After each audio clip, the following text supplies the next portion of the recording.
Guys ये graph based question है और ये ध्यान दिया करिए, जब भी ग्राफ बेस्ड क्वेश्चन आता है तो सिर्फ दो एस्पेक्ट्स होते हैं, या तो स्लोप से क्वेश्चन बनता है या फिर एरिया से क्वेश्चन बनता है। इसका मतलब जब भी हम ग्राफ देखते हैं तो ग्राफ के स्लोप के बारे में सोचना चाहिए या फिर उसके एरिया के बारे में सोचना चाहिए।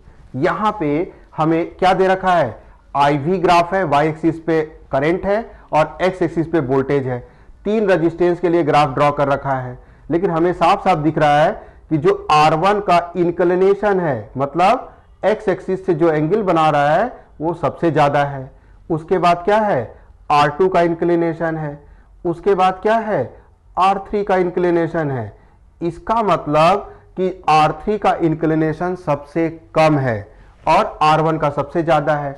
तो जो हम ऑब्जर्व कर पा रहे हैं ग्राफ में कि θ1 ज्यादा है θ2 से और θ3 सबसे कम है, तो ये सीक्वेंस हो गया किसका, इंक्लिनेशन, ग्राफ के इंक्लिनेशन का।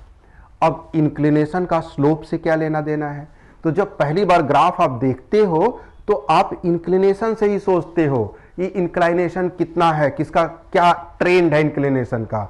और अगर इंक्लिनेशन थीटा बढ़ता है तो स्लोप भी क्या होगा, बढ़ेगा, क्योंकि ये डायरेक्टली प्रोपोर्शनल होते हैं।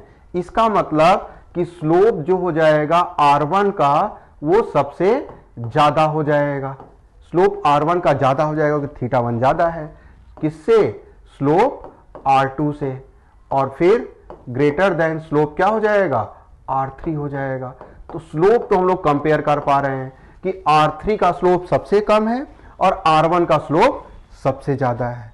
लेकिन स्लोप देता क्या है, ये कैसे पता चलेगा, बहुत सिंपल है।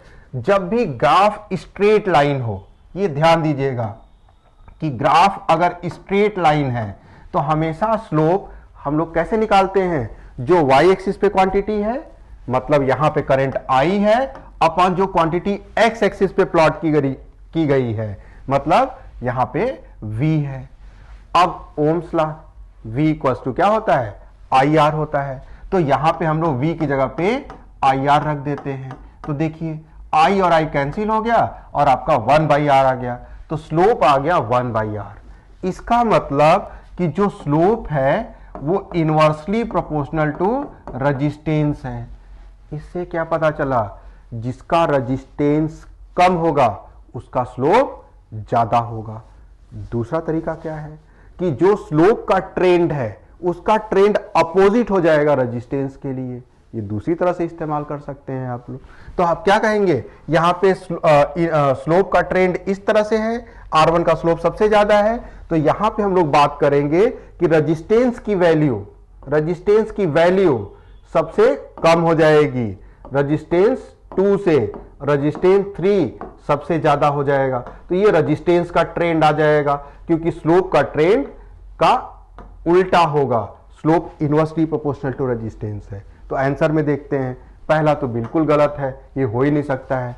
दूसरे में R1 सबसे ज्यादा है जबकि यहां पे R1 सबसे कम आ रहा है, तो ये गलत हो गया। यहां पे R3 सबसे ज्यादा है, R1 सबसे कम है, ठीक है, यही ऑप्शन सही हो गया। तो ऑप्शन C सही हो गया आपका।